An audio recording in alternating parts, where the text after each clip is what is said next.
Hello friends, myself Taruna Bansal, Assistant Professor, Department of Geography, Jamia Millia Islamia. Today I'll be speaking on classification of cities, age and functions.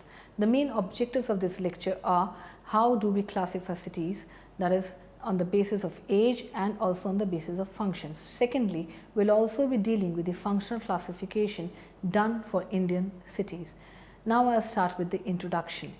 I'll start that hamlets, villages, towns, cities, megacities, they are nothing but form of cultural landscape of the world, and they have been growing from one to other settlements.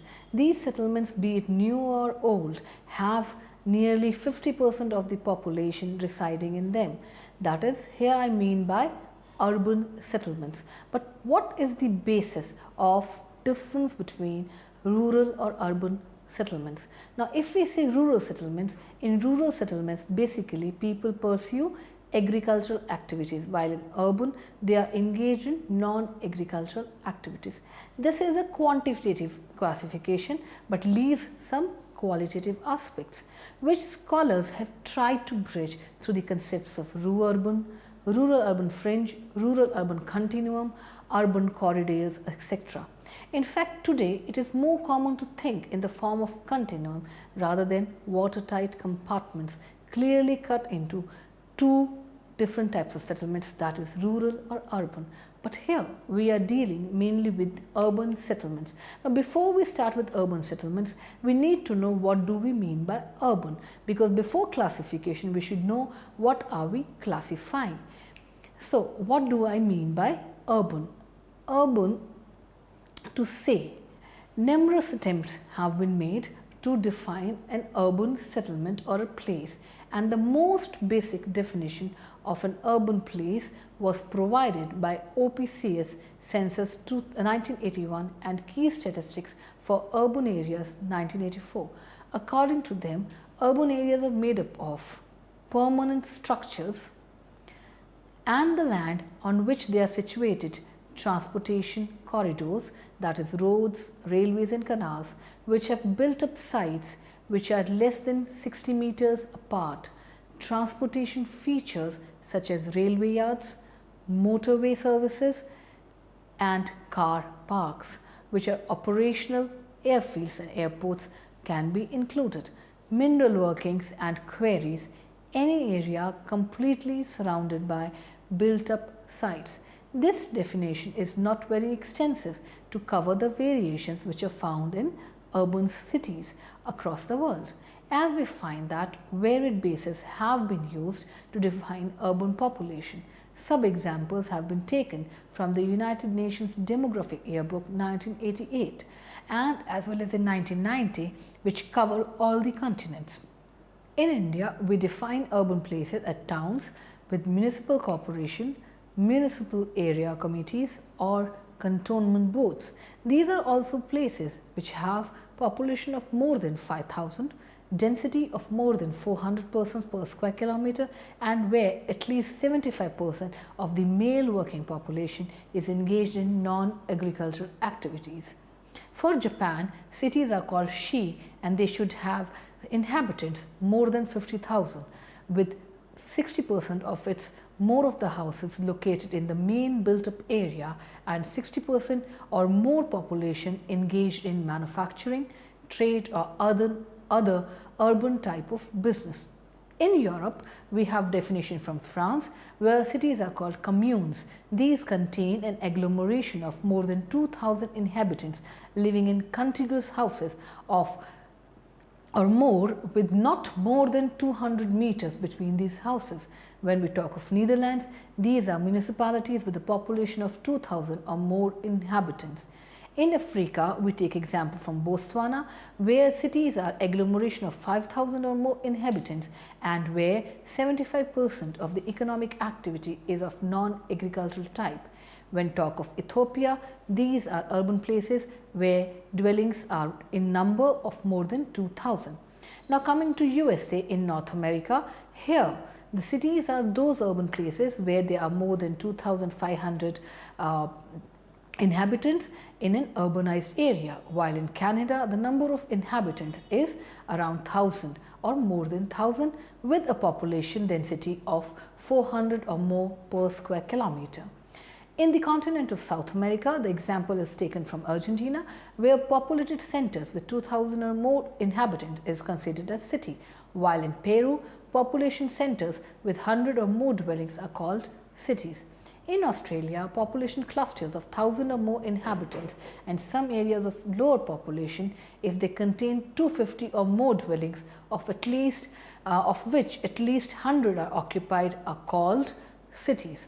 Now, if we take review of these representative definitions, we see that there are basically 7 bases which are used either singly or in combination to identify the urban function of the population.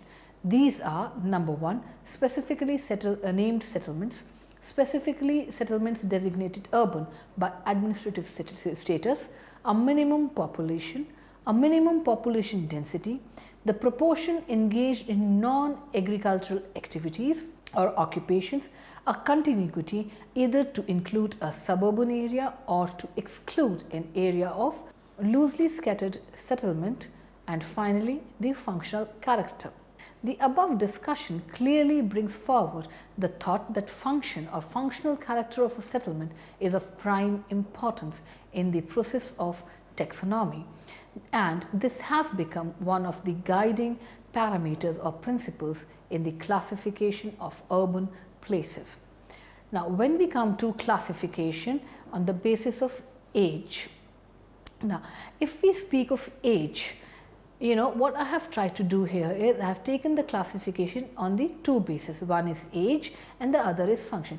Now, why I have taken age as consideration is because cities are evolving. Cities have been evolving from small hamlet to megalopolis, which are today prominent in some of the countries of the world. Now, if age is not taken into consideration, we will not understand that what is the level of development of one particular urban city or an urban place. And function, as already stated, is of prime importance because functions define the character of an urban place. So, first we will discuss the classification of cities on the basis of age, where I start with Taylor's classification. Griffith Taylor in 1949 attempted to identify stages in the development of cities. On the basis of these stages, he classified cities into 6 categories: sub-infantile, the initial cluster in a single ill-defined street town. The second stage is the infantile stage. Here, the town which is in the second stage has no clear differentiation between industrial, commercial, or as to say residential area, though there is a tendency for the bigger houses to be located near the margins. There are no factories in this particular stage. The third stage is the juvenile stage, where there is a clear segregation of an extensive commercial quarter towards the center of the town, though separation of function is in no way complete. The residential area also show no clear differentiation. The fourth stage is called the adolescent stage, which shows clear differentiation of residential zone. The fifth stage is the early maturity. In this stage, there is differentiation of residential zone. The difference between the two lies only in the degree. The mature town is the one in which there are separate commercial area as well as the forezone of residential houses ranging from mansions to shacks. The classification is interesting from an academic point of view, but is unpractical as no specific determinants have been stated. Moreover, it is applicable only to the Western cities under a particular economic system. Now, we will come to the Mumford's classification. Mumford gave his classification in 1938. He was an American historian, sociologist, philosopher of technological and literary critique, suggesting 6 stages of development of cities. His work was influenced by the work of Scottish theorist Sir Patrick Geddes. His 6 stages of development of cities are: Eopolis, number 1. The beginning of urbanization, of course, is rooted in the rural scene. Men used to be involved in hunting, and as they slowly learned, they became producers and settled in villages. They also indulged in fishing and mining.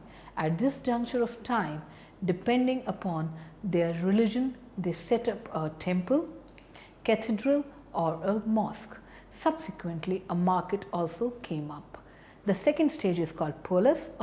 As more and more villages developed, many found that they have certain things common with their neighbors. So, as a result, the settlements slowly developed into a brotherhood of traders and became richer because of accumulation of wealth from nearby villages.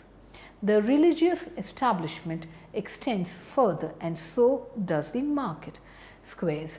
There was a social stratification according to which people belonging to the higher hierarchy occupy central place while the others spread outwardly, such that the people of lower level took peripheral places. The third stage is called the metropolis. These are the small towns and villages in region when they come together as a single entity. The entity, which is called a city, has compact site, good water and food supply, ample land. This becomes metropolis, that is the mother of the city. As the city streamlines its production, surplus occurs. This surplus, characterized by the specialization of trades, results. Now, the fourth stage is called the megalopolis. This is the stage which is marked with more diversity and cultures. There is migration from all round, people become indifferent, and there is also class struggle. Further developments are hence downwards. The city starts to decline or deteriorate. The fifth stage is called tyrannopolis. The economic and social scene slowly metamorphose as more parasitic and becomes parasitic in nature. This stages of development of city is marked by complete indifference. People are mainly involved in pomp and pleasure. This is what happened towards the end of the Roman era. The environment of the city deteriorates and people flee towards the countryside. The commercial activities are marked by booms and slums. The final stage is called the necropolis. Here the city decays further. The civilization follows a downward trend. War, famine, diseases erupt and lead the city towards destruction. The cultural institutions also erode greatly. Now, classification of urban places on the basis of functions. Now, urban centers are numerous and these vary in their functions, location, size, and in their social composition, culture, and also heritage. It is therefore meaningful to classify towns into categories for better understanding about their role in the regional and national context. There are several methods, ways, and means to classify urban centers. Site and situation of towns, population, size, and functions, their social and cultural environment are some of the criteria recognized to put them into different classes or groups. Out of all these bases of classification, the variable of function is widely accepted and reliable too. Reliable in the sense that urban place itself is defined as a unit characterized by non-agricultural activities. Non-agricultural activities here include administrative, industrial, commercial, cultural, etc. It is rare instance that an urban place is mono-activity center. Often towns develop diversified activities and are known to possess multifarious functions like economic, administrative, and cultural. Nearly all towns are supposed to provide various services like health, education, municipal services like water, electricity, sanitation, transportation, and marketing. In the following discussion, an attempt has been made to put forward various classifications adopted by different scholars all over the world on the basis of the functions of urban places. I start with Orosio's attempt. Orosio was the first one to provide the classification of towns on the basis of functions in 1921. He classified towns into 6 classes with 28 subtypes. The 6 classes were administrative, defense, culture, production towns, communication, and recreation. This list is quite comprehensive and has sometimes been found useful. His classification, though, is a simple one, however, suffers from the defect of overgeneralization. Moreover, Some of the classes are specific to a particular country at a particular time. To classify a town into one major category, the cutoff point of one class has to be decided by the arbitrary percentage, and therefore it is subjective. Economic activities too are neglected. These are important in the sense that a town also caters for the need of people residing outside the municipal boundaries. Various classes of functions, as suggested by the Orosio, create confusion in the sense that both functional and locational characteristics are mixed. For example, under communication class, group of towns performing function of transfer of goods are put. Towns with tidal limit, fall line towns, bridgehead towns point out attribute of location in performance of their function. It is thus doubtful that such towns are exclusively communicational and not locational. Similarly, pilgrimage centers are cultural towns, but these equally are significant in their geographical location on mountainous terrain, in valleys, or on the banks of different rivers. In spite of all these critics, Orosio's classification marks a significant stage and provides a springboard for sophisticated methods. It is actually a comprehensive scheme bringing together polygonal functional urban activities to classify urban centers.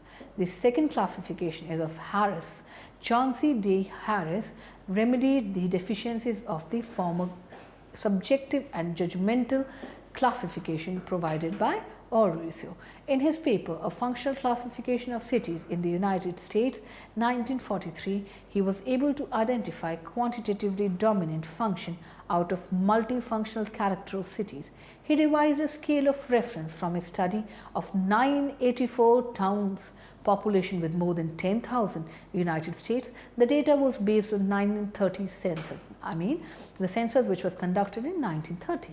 He used two sets of information. One was employment and the other was occupational figures reduced to percentages to indicate cut-off points for urban activities varying in importance. He identified 9 principal categories, starting from number 1, manufacturing, retailing, diversified, wholesaling, transportation, again mining, educational, resort or retirement, and others.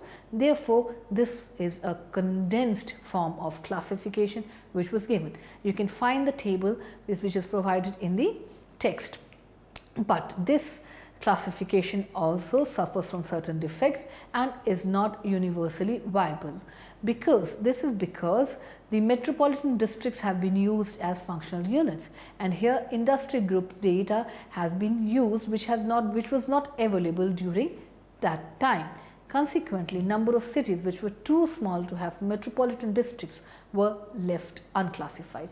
Carter labeled Harris's classification as subjective because the decisions to access or delete with a minimum number or cutoff points seemed to be a personal one and were not due to some empirical standards. Under the class of transport and communication, workers engaged in telephone and telegraph services were omitted, which were nothing more than a subjective decision. Now we have the third classification given by Howard Nelson. He provided his classification and tried to remove the shortcomings which were present in the earlier classification. He used a procedure that could be objectively checked by other workers.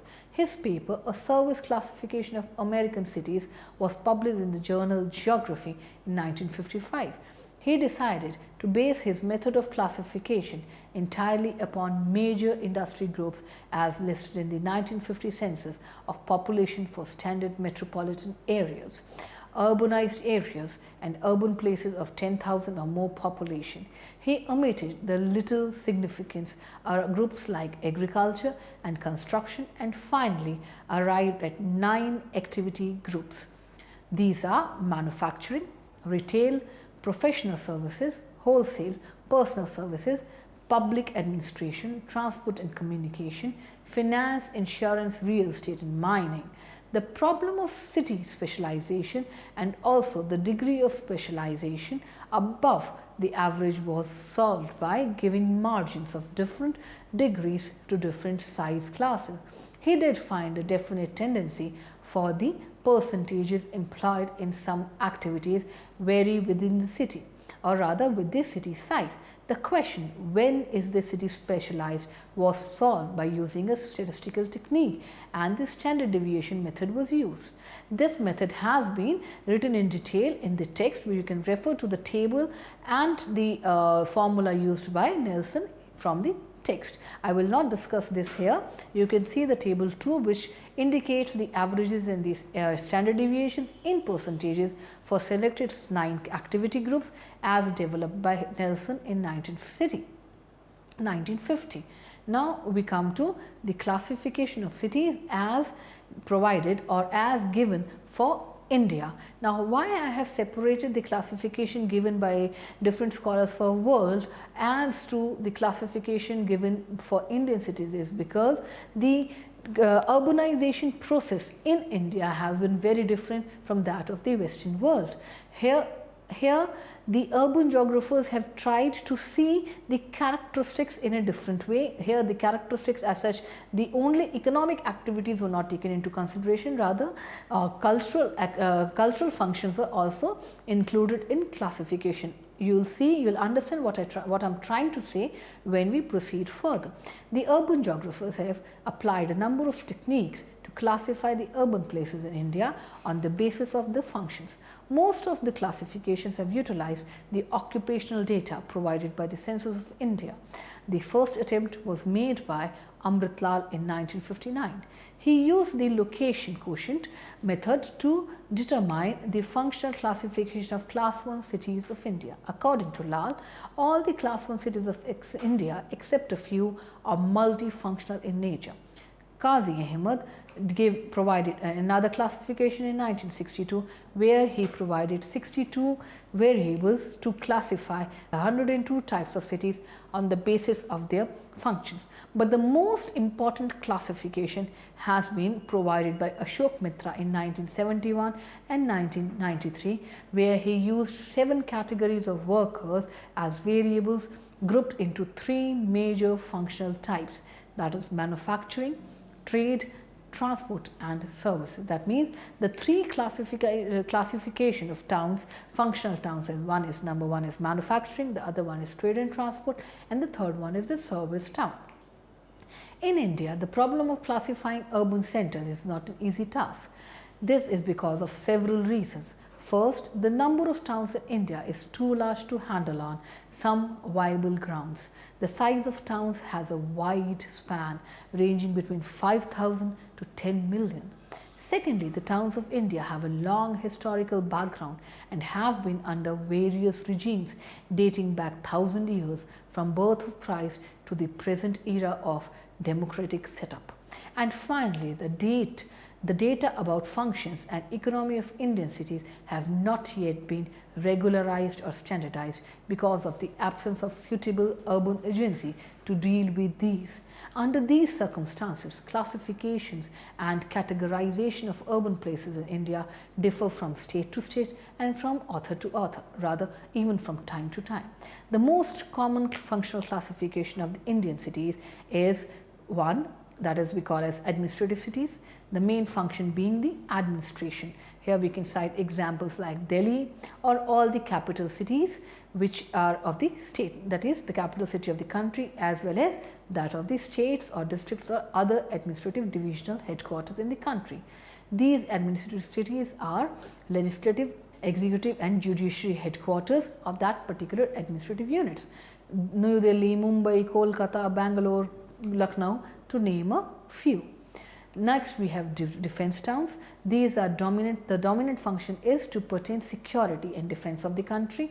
In fact, such towns are characterized with cantonments, barracks, military training centers, garrisons, air force bases, airfields, harbors, strategic locations, naval headquarters, etc. Here we have Ambala, Jalandhar, Jamnagar, Jodhpur, Kharagwasla, Pathankot, Visakhapatnam, to name a few.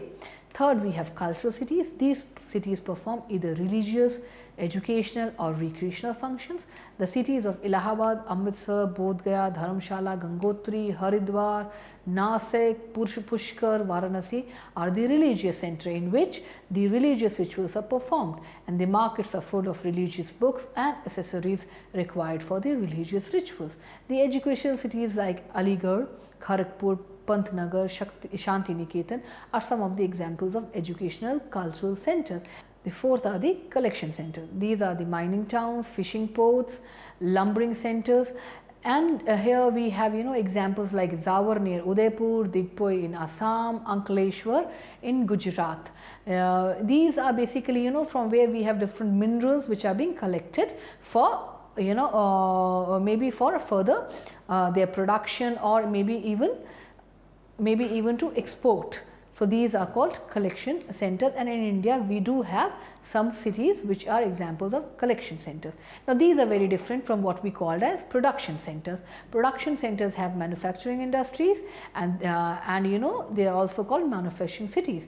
They are generally connected with the areas of raw material and markets where the manufactured goods can be sold. Thus, these cities are well connected by roads and railways. Examples are Bhilai, Bhadravati, Bokaro, Coimbatore, Dhanbad, Vijayawada, Vishakhapatnam. These are some of the most important manufacturing centers of the country. Sixth are the transport and distribution centers. The main functions performed here are trade and commerce and services. This category includes several categories of towns.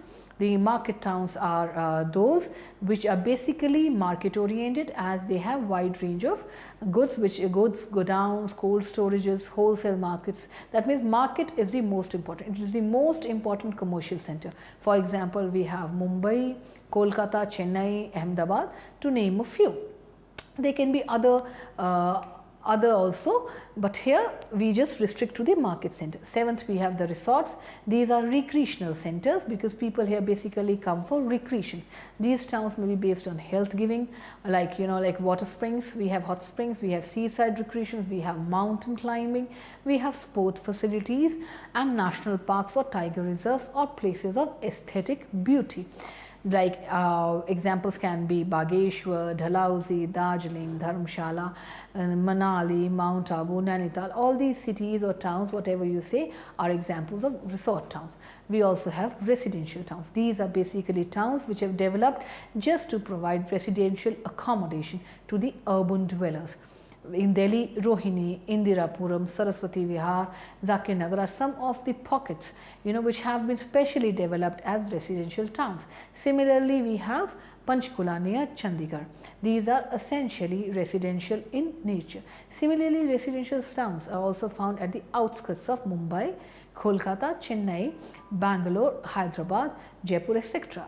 We have seaports. The main task here is to export and import goods. Haldia, Kandla, Kochi, Tuticorin, Okhla, Paradeep are some which may be included in this category. And last but not the least are the cities with diversified function. As stated, most of the cities and towns in India are multifunctional. The capital cities are also the commercial, manufacturing, cultural, recreational centers. Some of them may even be educational centers. Similarly, seaports are engaged in trade and commerce besides cultural activities. Cities like Delhi, Mumbai, Kolkata, Vishakhapatnam, Jaipur, Allahabad are performing highly assorted functions. Over the period of time, number of cities have seen changes in their functional characteristics, or rather functional character. One has to keep in mind that these changes must be taken into consideration when one is attempting a functional classification. For example, some of the important cities of the past have disappeared as they lost their strategic, administrative, manufacturing or commercial importance. Now we deal with the Mitras classification. Now this is one classification which is of paramount importance when we talk of functional classification in India, because first of all, the data which he used for his classification has been from census. So the classification can even be attempted today while using the census data. Secondly, the basis which he has used is easily available. The data which has taken is of occupational occupations. He has taken the data of workers' participation in different activities as provided by census, which is available in each census. So, comparison can also be made and it is applicable to the entire country. Now, Ashok Mitra, a former Registrar General of the Census of India, attempted a comprehensive classification of all Indian cities. He grouped these 7 industrial categories of workers into 3 broad groups. Number 1, manufacturing. This town basically included the percentage of workers in class 3, 4, 5 and 6. That is, in all these categories, workers should be more than that in 7 and 8 or in 9. Trade and transport town, here the percentage of workers in 7 and 8 should be greater than that in 9 or in 3, 4 and 5, 6 put together. The third was a service town where the percentage of workers in class 9 should be more than the workers in 3, 4, 5, 6 together or 7 or 8 together. Degree of specialization in each of the 3 basic groups, that is ABC, that is manufacturing, trade and transport and service towns, was identified by a triangular method on a graph. The 3 sides of an equilateral triangle represent 3 groups by 100 values as shown in figure 1. The figure is given in the in the text which I have given, and the values have been plotted, and a point of for each town within the triangle was perpendicular. Now the 3 circles form the center point, that is 33 1/3, and which was drawn proportional to represent 40, 45 and 50 values. These show increasingly tendency for specialization. The points within the first circle show highly diversified functions. Points between first and second circle are moderately diversified, while points between second and third represent specialization, that is predominant functions, and the points beyond, that is outside the third circle, show highly specialized predominant functions. Now, these classification of 2528 towns showed that there were as many as 736 towns which were agricultural. Then we have 1792 non-agricultural towns, 655 were manufacturing towns, 708 as trade and transport, and 420 as service town. Mitra's classification on the whole brings the major categories of cities with their specialization in distinguished 3 functional categories, that is manufacturing, number 1, trading, and number 3 is services. Majority of the towns show no clear specialization in one economic activity and have diversified economic base. The diversified cities with multiple functions constitutes the most common and representative type of cities. Now, if we see today's scenario, cities are mainly multifunctional. So, to attempt in classification of cities only on the base of functions is not a very sensible idea. But to actually see how the city is growing and diversifying, this classification becomes quite important for a student who is trying to understand the development or growth of cities in a country like India. Thank you.